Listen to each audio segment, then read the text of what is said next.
Ja, also liebe Schwestern und liebe Festgäste, als Beauftragte von Bischof Hermann für die Ordensgemeinschaften in Tirol darf ich jetzt noch einmal seine Grüße und Glückwünsche überbringen. Er selbst war ja, wie wir schon gehört haben, am Dienstag bei euch und er war total begeistert, wie er heimgekommen ist. Und heute hat er leider Visitation in Osttirol und kann deswegen nicht da sein. Darum freue ich mich umso mehr, dass ich heute als Ordensfrau meine Glückwünsche überbringen darf.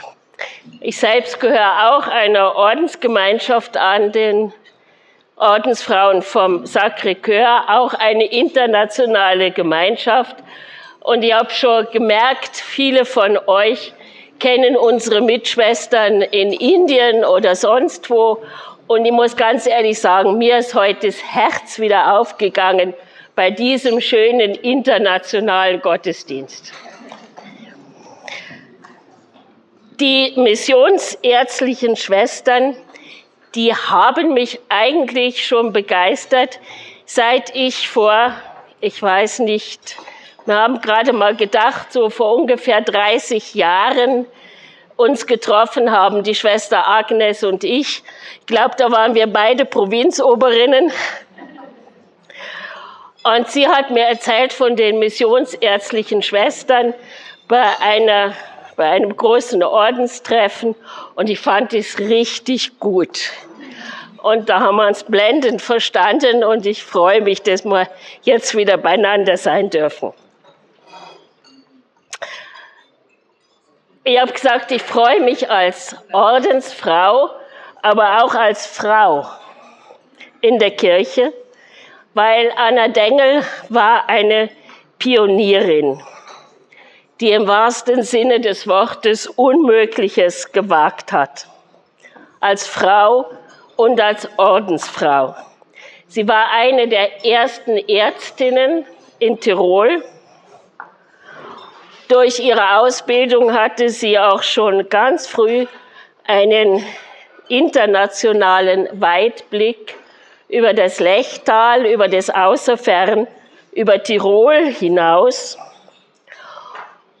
Und sie bewirkte als Frau in der Kirche sogar eine Veränderung des Kirchenrechts. Und das muss man sich heute einmal vorstellen.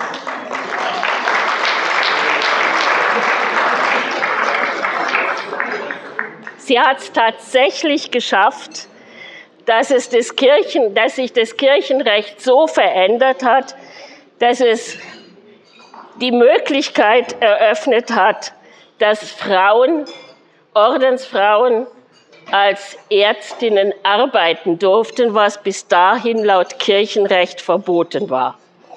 Ich denke, es gibt auch Hoffnung für heute.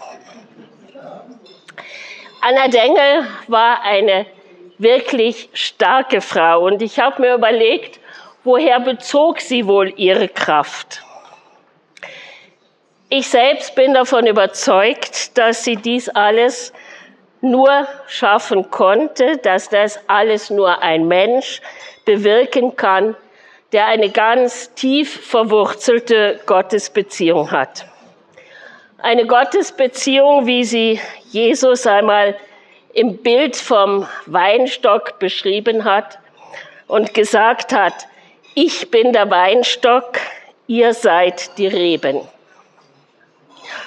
So wie der Weinstock seine Kraft in die Reben gibt, damit sie wachsen, blühen und Früchte tragen können, so gibt er seine Lebenskraft in alle, die in und mit ihm verbunden sind. Aus einer solch tiefen Gottesbeziehung hat Anna Dengel Reben wachsen lassen, die Früchte gebracht haben und überall dort noch Frucht bringen, wo Menschen der Heilung bedürfen. So hat die von ihr vor 100 Jahren gegründete Ordensgemeinschaft ihre Zweige weltweit ausgebreitet, damit auch heute überall, wo es missionsärztliche Schwestern gibt, Früchte wachsen, die dem Leben der Menschen dienen. Als Anne Dengel ihr Werk in jüngere Hände übergab, da hat sie gesagt, und wir haben es heute schon von Dekan Neuner zu Beginn des Gottesdienstes gehört, die Zukunft gehört euch. Ihr wisst um die Nöte der heutigen Zeit, ebenso wie ich um die Nöte meiner Zeit wusste. Und so ist es heute an jeder einzelnen von euch Schwestern, von allen, die mit euch arbeiten und für uns alle als Christen und Christinnen die Nöte der Zeit zu erkennen und dem Leben aus der Kraft der Verwurzelung in Christus zum Durchbruch zu verhelfen. Ich denke und ich hoffe, dass wir damit auch bei unserem neuen Papst Leo XIV. Gut aufgehoben sind. Als kleine Erinnerung, aber vor allem auch als Dank für euren Einsatz und für alles, was ihr bewirkt, habe ich euch was mitgebracht.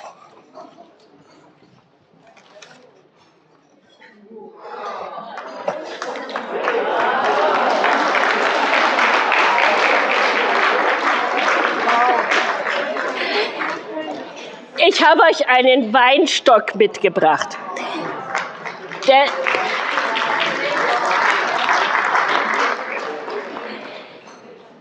Der ist noch klein, aber er treibt. Der muss noch wachsen. Und ich denke, überall dort, wo ihr seid als missionsärztliche Schwestern, wächst es. Jetzt weiß ich nicht, mit solchen Geschenken ist ja manchmal schwierig, wie man sie transportiert, gell? Also ich habe schon mal die Idee gehabt, man könnte ihn ja vielleicht in Steg einpflanzen, dann wäre das der nördlichste Tiroler Weinstock. Super Idee. Oder ihr habt noch eine andere Idee. Danke euch. Ganz lieben Dank. Es ist so schön, dass Sie da sind.